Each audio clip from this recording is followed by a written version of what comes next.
ছোট বৌমা তরকারিটা রান্না করছে, এখনো লুচি হয়নি। বড় বৌমার আমি খেতে বসে পড়েছি, খুব খিদে পেয়েছিল। আর ছোট বৌমা তরকারিটা খুব ভালো রান্না করে, তা এখন লুচিগুলো খুব ভালো হয়েছে। ভালো হয়নি? ভালো হয়েছে। তোমরা কে কে খাবে? কমেন্ট করে বলো। অষ্টমী পুজোর লুচি দেখো।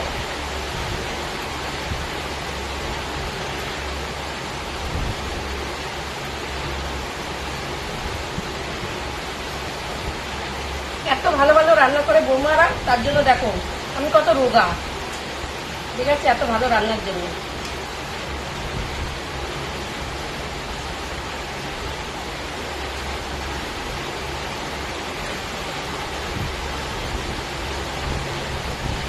অনেক কিছু হয়েছে, কুমড়োর তরকারি হয়েছে, ছোলার ডাল হয়েছে, সিমুই হয়েছে, তারপরে